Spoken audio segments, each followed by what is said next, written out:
এখন যাকে নিয়ে কথা বলবো তিনি হলেন কলকাতার প্রথম মুসলিম মেয়র, অবিভক্ত বাংলার প্রথম প্রধানমন্ত্রী, পূর্ববঙ্গের মুখ্যমন্ত্রী, পাকিস্তানের স্বরাষ্ট্রমন্ত্রী, পূর্ব পাকিস্তানের গভর্নর এবং যুক্তফ্রন্ট গঠনের প্রধান নেতা।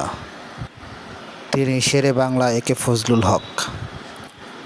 বাংলার বাঘ নামে খ্যাত এই মহান নেতা শেরে বাংলা একে ফজলুল হকের জন্ম 1873 সাল 26শে অক্টোবর। বরিশাল জেলার রাজপুর থানার সাতুরিয়া গ্রামে তিনি জন্মগ্রহণ করেন। তার পৈতৃক নিবাস বরিশাল জেলার বানেরীপাড়া থানার চাখার গ্রামে এবং এই জায়গাটি তিন নেতার মাজার হিসাবে পরিচিত।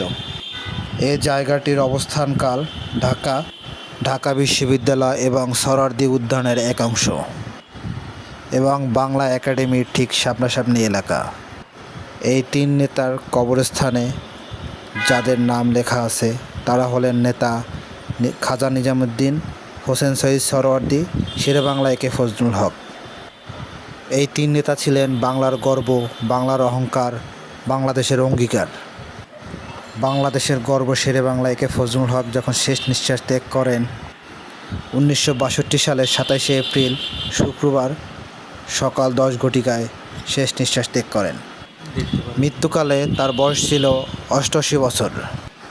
ঢাকা পল্টন ময়দানে তার জানাজা অনুষ্ঠিত হয় এবং সেখানে লক্ষ লক্ষ বাঙালি এবং লক্ষ লক্ষ শেরে বাংলা একে ফজলুল হকের ভক্ত এবং সারা বাংলার মানুষ সেখানে উপস্থিত হয়।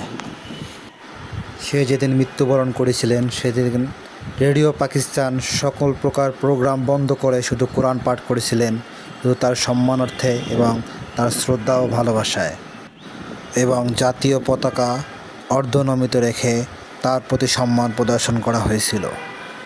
এবং তার মৃত্যুদিন সকল প্রকার কর্মস্থল এবং স্কুল প্রতিষ্ঠান সব কিছুই বন্ধ করা হয়েছিল। আমাদের সকলের জানা উচিত বর্তমান বাংলাদেশের গর্বদের শেষ সমাধি কোথায় আছে, এখানে আসা উচিত, তাদের প্রতি সম্মান প্রদর্শন করা উচিত। বাংলাদেশে বর্তমান নতুন প্রজন্ম জানা উচিত আমাদের প্রজন্মের ইতিহাস কারা রচিত করেছে।